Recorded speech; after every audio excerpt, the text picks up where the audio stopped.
Shalom, welcome to the Jewish View. My name is Rabbi Nachman Simon of the Chabad House of Delmar, and together with my co-host Mark Ronich, who's been covering the Capitol for over 30 years. Yep, and I've been involved with politics longer, almost 40 years now, and it's been quite the honor and privilege in Albany County.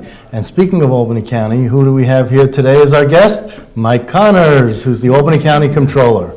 So welcome to the Jewish View. Welcome back to the Jewish View. It's great to be here, Rabbi Mark. It's always wonderful to be on your show. We appreciate it. You perform a real public service, getting that information out to the public. So thank you very much. Hopefully there's good news from the Comptroller over here. You want good news, not only just regular news. Well, part of the problem with being Comptroller is that you have to look at both sides of the ledger. So we do have good news for last year, but I worry about the future. So those are some things we'll talk about. You can't worry about what you can't change. Well, but you can prepare for it. Okay, are you preparing for a downturn or an up? I'm worried about, if you look at the county's budget, we have about a $560 million budget.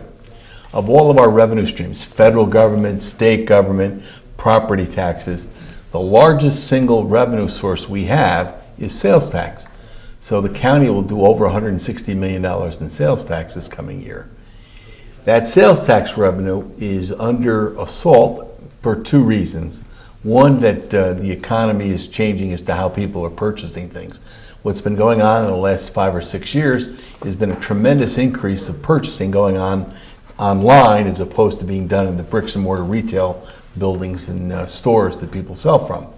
So that change is so dramatic. If you were to look at this just on the national chain stores, it went from 10 years ago that it was $10 billion online and $230 billion being done in the store to this past year to $95 billion being done online and only about $130 billion being done in the store. It's almost equal even. Yes. Wasn't there a problem, now, you're the expert, something, that they wanted to tax everything, or maybe that they want to take the tax away? I mean, if you buy something online and it's coming from California, and obviously it's coming to Albany County, you do not have to pay the tax? No, that's not true, but the problem that's occurring for cities, towns, villages, and counties and the state of New York is that some of the sites do not collect the sales tax. So you're obligated, even if you buy it someplace else, it's a sales, so not, if the item is taxable, the sales tax should be charged. So that's a real problem, and there's a lot of dispute, and you're right, Rabbi, there's a big national discussion about whether there should or should not be sales tax paid on internet transactions. So that's going to be that's a real threat for the future. Well, you should also know that I was at the Colony Town Board meeting recently, and the county executive, Dan McCoy, happened to be there just by coincidence and giving his spiel. And one of the things he mentioned was, how many of you shop at the local malls?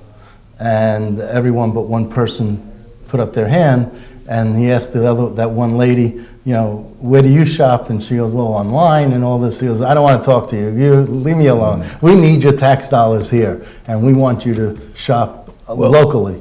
Well, Albany County has been a retail destination, and really there's been explosive growth in that retail footprint since the early 1990s, with the advent of Crossgates being built as a huge crossing, a huge center for shopping. Colony Center expanded, Latham Farms was added. So about 20 years ago, roughly 25 to 30% of all sales tax revenue that was collected was believed to be from outside of Albany County's borders. So if you drove in from Washington County, bought a pair of sneakers, and the sales tax on that was $8, the $8 came to the state of New York. They kept $4. The county would get $4. The county would split the $4. The county would keep 2.4 of it, and $1.60 of it would go to the cities, towns, and villages. Now, if you buy online and you're not coming in here, that amount of sales tax revenue is got the potential to go down. And we talked about that and the need for all of us to work together. Our office was lucky enough to take the lead on a thing called a local government plan that was required. This efficiency plan had to be turned into the state of New York for us to get our tax rebate for keeping our budgets under 2%. So our office put that together, and young Frank Camiso in my office ran that effort. And as a result, Rabbi, we got $2.6 million in tax rebates last year on property taxes. So there's an awful lot of opportunity for us to work together in all of these 19 cities, towns, and villages within Albany County, and that's something we spoke about in the State of the Fisc. And the governor has always talked about shared services and how we could always do more with less and do better with what we have. Well, the governor's idea is for the counties, cities, and villages to do more with less, not the state. But what's been going on this idea, a lot of people don't realize that some of the biggest projects done around here have been a joint effort on multiple parties. The Albany Answers project, which was the landfill and dealing with municipal solid waste, had now I think it still has 12 partners in that. The sewer district treats sewage treatment for more than half of the county's population. So there's an awful lot that goes on where people work together. The idea that you're going to get local governments to close up and consolidate, I don't think is political reality. So we've been talking about the opportunities for people to share services, to share people, and to put together some common sense approaches. And we believe early retirement, return to work part-time is something that has a tremendous potential to reduce the costs over the long haul. You know, it's interesting because I have a good friend that comes to me that's in Israel, and now he lives in the Albany County, and he just said, even the police department, he says we have local, county, state, federal, you know, just constant. Sure. And he says in Israel, there's just one Israeli police, and here you have Right. 4 layers and all the administration. So that's just one detail, but I mean, you have these small cities that everybody has to have their own town hall, et cetera, own fire department, just so many overlapping and services The in history county. on the breakout in New York State, I mean, we're talking going back 240 some odd years. In some of these, for example, Albany County was chartered in 1686 as a county. So you've got that form of government that's been around. The idea is that locally we're doing another report that'll be coming out in the fall that'll be talking about the size and dimension of that we've got to really do more with less. And the way to do that is to use technology and to use people in the local level to do that. Now, they can deliver the services more adeptly and at a lower cost. The county clerk says that he actually makes a profit in his office and gives money back to the county. Is that true? The county clerk's office generates more revenue than it expends, yes, as does the Comptroller's office. The interesting issue that people talk about, a lot of issues, and we talked a long time ago about the fight over the nursing home and about several other issues. Anybody that tells you that government isn't going to cost more is fooling you or fooling themselves, because the demands that are coming in are exceeding what our abilities are to deal with them. I also think that we need to start looking at taking some new ways and new approaches to try and get a better outcome. If you look at the way we've handled poverty for the last 40 years and all across the country, not just in Albany County, but in our own county, we spent over $2 billion, that's billion, not million, $2 billion from 1970 to 2010. Well, the net result, when you look at it from the money side, forgetting the human travesty of this, you're looking at going from 25,000 people at or below the federal poverty guideline to 39,000 people at or below the federal. So we spent all that money to increase the number of poor people by 50%. That's not working. We need to look at some new ways, and we'll be talking about that as time goes on over the next 2 years. Hopefully we'll be able to do some of those things to meet those challenges. But, to hide the good news, we did have a good year in 2016. We did finish in positive for the 5th year in a row in the county. And where and how much do you give back to the county? You said that you take in more money than you spend. Well, it's not uncommon for us. In the last 3 years, we've generated somewhere in the neighborhood of $7.4 million of savings on the, not each year, but in different years. No, but each year, how, like last year? Our budget's roughly $1.2 million. Right, so how much did you give back? Last year was a good year. We did $1.7 million last year. So you gave back $600,000? Didn't give back. We generated savings of $1.7 million, yes. No, but how much, but you said that you spend less than you take in. Oh, yeah. That's just in the debt service costs that we've been able to save money on. when you look at claims and stopping, problems with payment on claims, and some suggestions in other areas, we've done very well with I mean, that. because the county clerk says he actually writes a check to the county at the end of the year to give back the money that he's, he doesn't use. Do you have that same scenario? No, we don't write checks, neither does he. There's a transfer made in the budget, so to draw a fine line with that and to be accurate, at the end of the year, we do a cleanup resolution for the state, for the county legislature, showing what the results have been in each department. So departments, for example, you might have Department of Social Services that will spend about $190 million. That doesn't bring in anywhere near that. So yeah, there is a positive result from the clerk's office, and that's because the tax is charged on property transfers. Yeah, exactly. A lot of it is. Yeah. And for searches and other things that the clerk's office does. Now you were first elected comptroller in '95. Yes, I was. Wow. So that's 20 years that you're. I'm in my 22nd year. 22 years. Yeah, and it's interesting, and I find that there's an awful lot of people would be much happier. I put a legislation in for term limits in 1993, 94. I couldn't even get it voted on in committee, let alone get in front of the legislature. Now they probably want there's a lot of people say, I wish we had term limits, give it that Connors.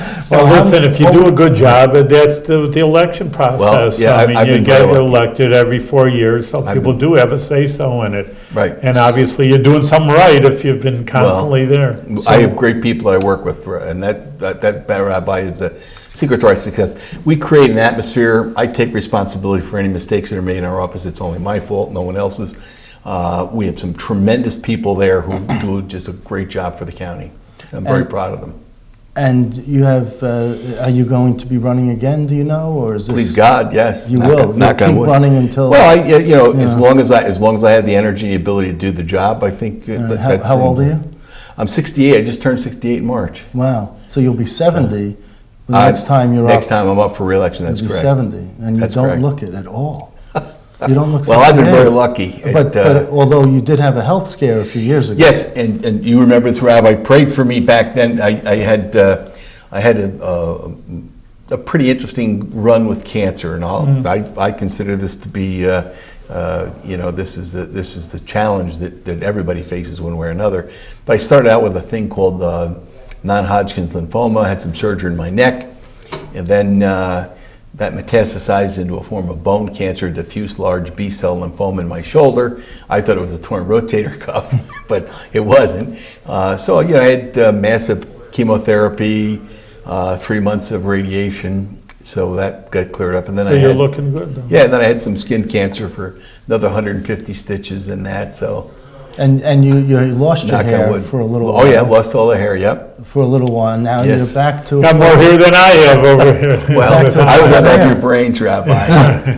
No, you're doing well. I just wanted to, everyone to know... God's been good. I've been very lucky. Boy, I hope you don't have that C coming back. I hope that stays away from you,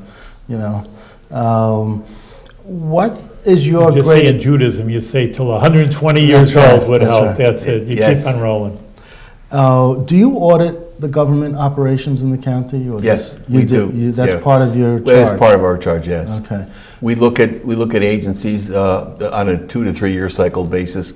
We audit 60 hotel and motels for the county and do approximately 60,000 claims a year that we audit. So who's doing a good job and who's not doing, or who could do a better job? Well, I could do a better job for starters. That's always there. I think there's been a lot of things there's a lot of things county government has done very well. Well, I think each the challenge agency, we have, what's each agency? I mean, when you look at social services or whatever, right. I think all of them have different challenges. So I would say that we've, as you know, we've been very outspoken on things that we don't agree with, and we've had a very good relationship recently. Where people, if we come up with a suggestion or recommendation, it's embraced. So, but how many agencies? It's 31 altogether. 31 agencies in county government. Agencies and directorates, yes. Well, right. Yeah, the loose term of the word agency. Right. Yeah. It's roughly 2,500 employees. 25, yeah, right, but spread Right. out over 31 agencies. Right.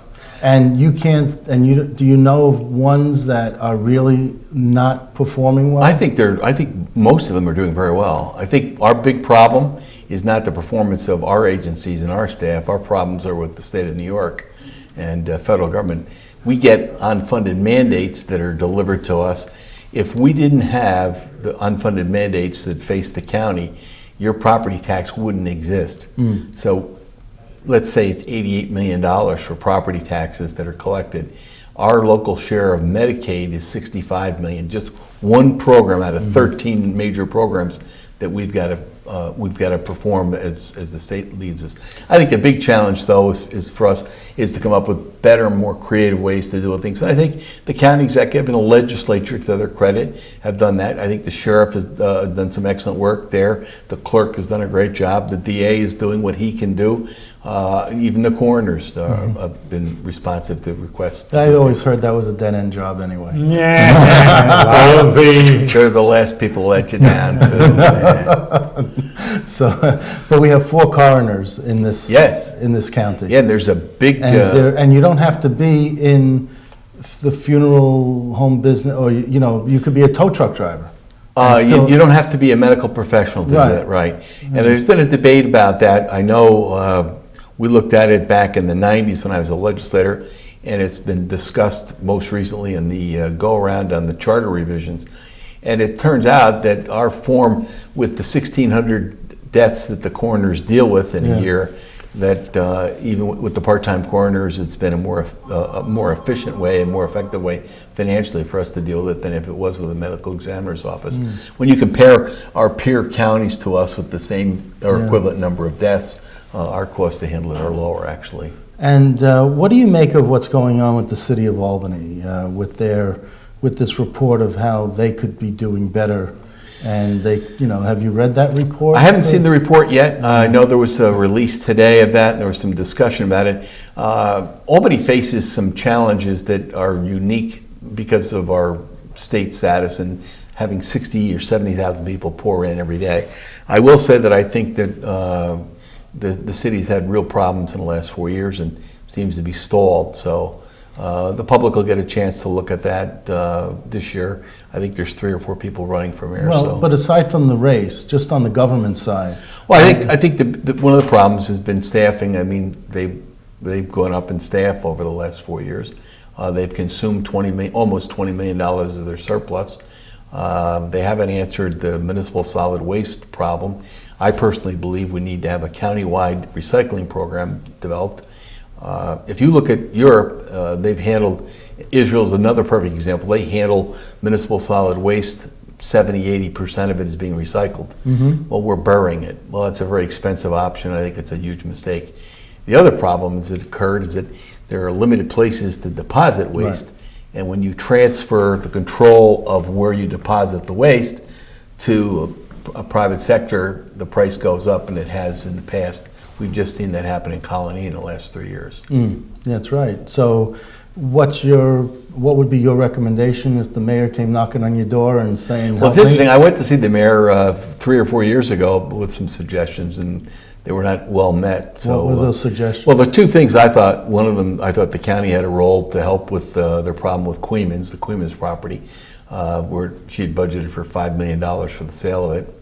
And then I think 3.6 was talked about. And now it's going to be 600,000. Oh, really? That's supposedly the appraisal for the property now in Queemans. I think that we need to work together. A second area is that we've helped 2 other municipalities put software in for their accounting software. We've done it in the most remote locations in the county. We did it for the town of Runcieville. We did it for the town of Bern. The state recommended they look at this. We talked to the people in IT for city government. They're really not willing to do anything. So they've gone out and purchased a system, upgraded a system that the company was actually sold, that they upgraded the system in. So hopefully we'll be able to get some cooperation to do those things. When we did that government efficiency local plan in 2015, 2016, the city didn't want to come on early on with that, so we got everybody else put together And when people found out how much work was involved, then they jumped on quickly. Now we went out, and the legislature is the reason we were able to do this. The legislature gave us the funding to do $160,000 worth of retainage. We brought in Dr. Benjamin's group from New Paltz, who helped us, and they were probably the most expert group in New York State about community and shared service programs and people working together in local government. So we were able to put together that plan, one of the most comprehensive plans in the state. We had all 19 taxing districts part of it. We had 6 library districts part of it, and 12 fire districts. So Wow. we have one of the most comprehensive plans that's put forward in the state. 12 library districts? No, 12 fire companies. Fire companies. 6 okay. library districts. 6, okay, that's, Right. okay. One of the things that, that just came out, and again, maybe you didn't have a chance to look at it, is that Albany was supposed to cut fire and police personnel. Yeah, that's in that report. I mean, a little bit, I like the firemen, I'm not against them, but sometimes I see that with our synagogue is very near a fire station, and even in Albany.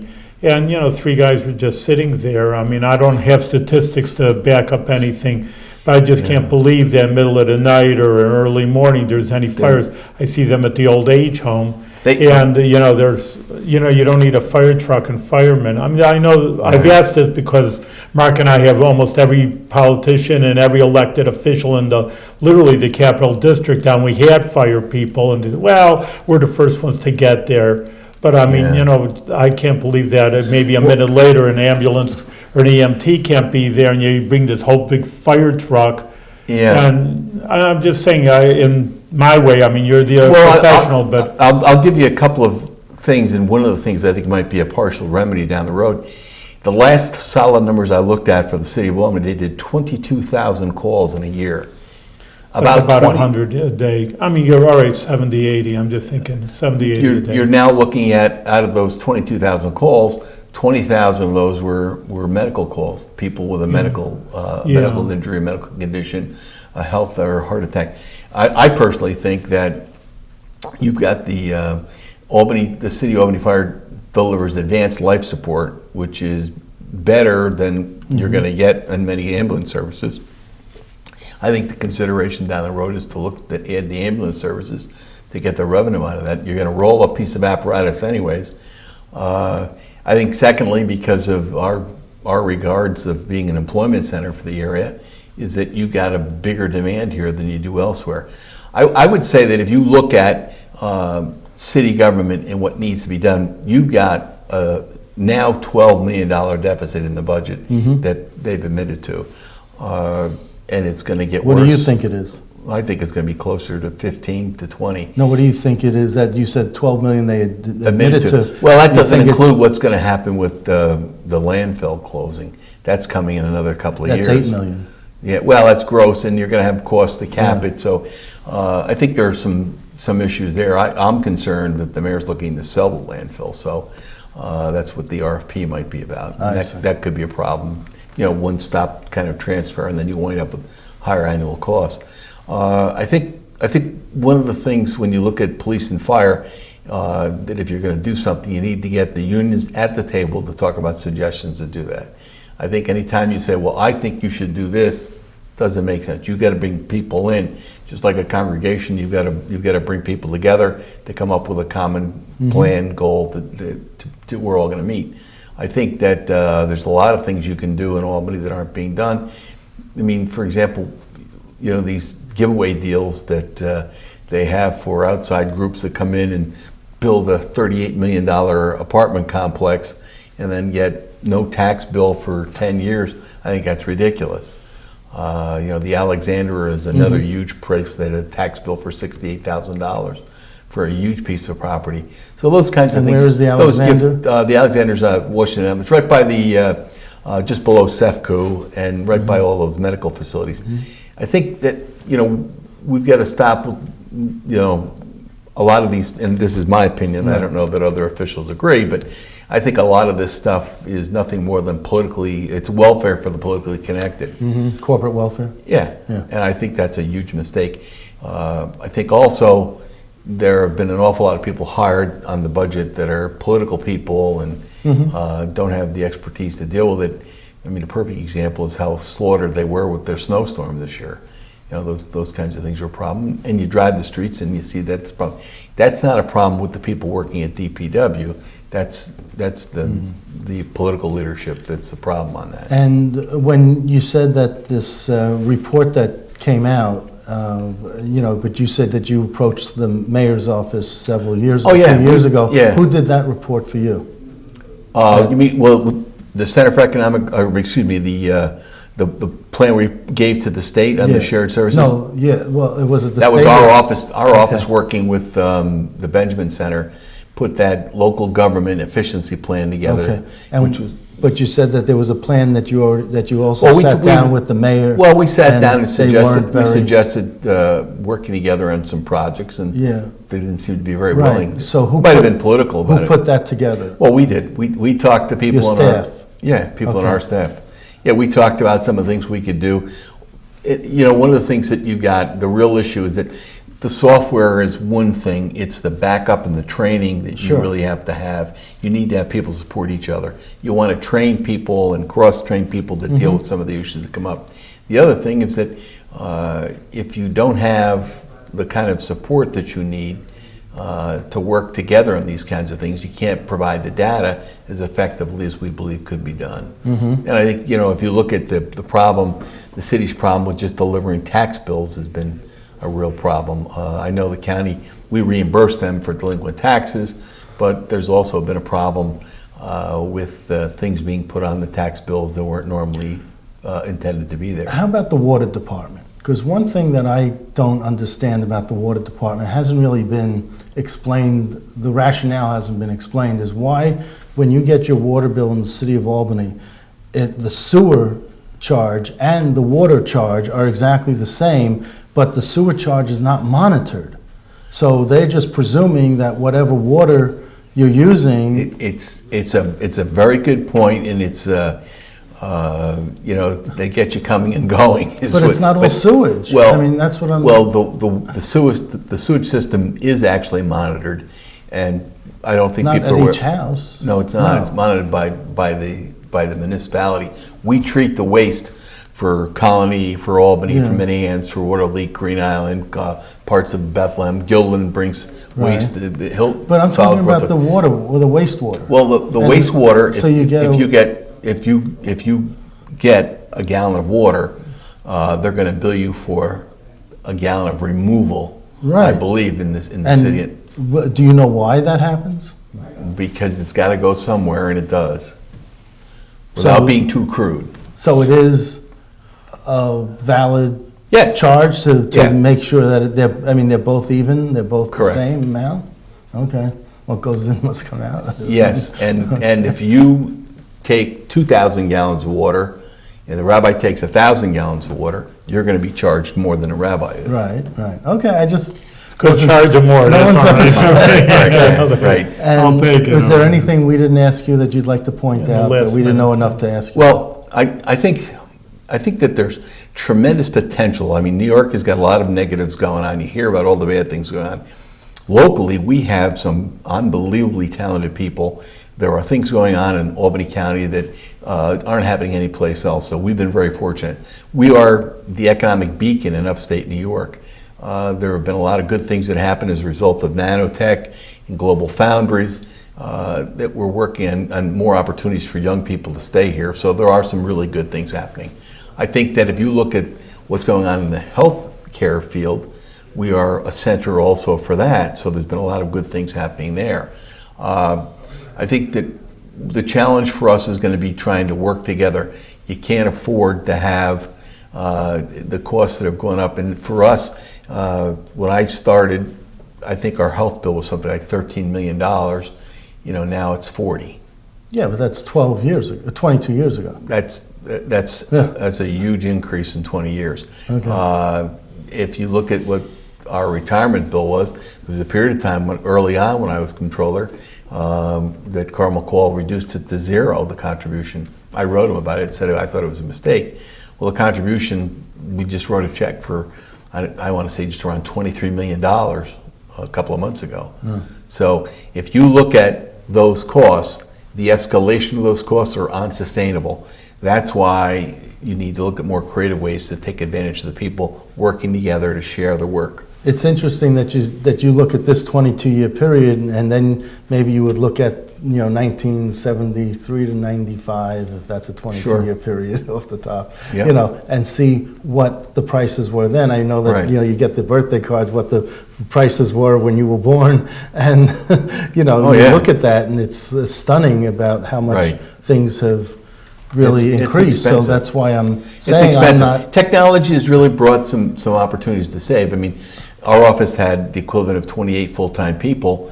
Now we've got 22 people, but 11 of them are working part-time. Oh yeah. So you can do things with. That's so you don't have to pay them health benefits, or? No, no, it's not that. It's so our costs are less, and we get people who retire. Who come back. Well, I'm sorry. Nice try. Listen, Mike, we're out of time. We're going to have to give you, There's the hook. that annual report. You're doing great work, and be sure you do it with good health. That's Please, right. God, yes. Yes, absolutely. Thank you, Rabbi. Continued success. Thank you, Mark. Okay.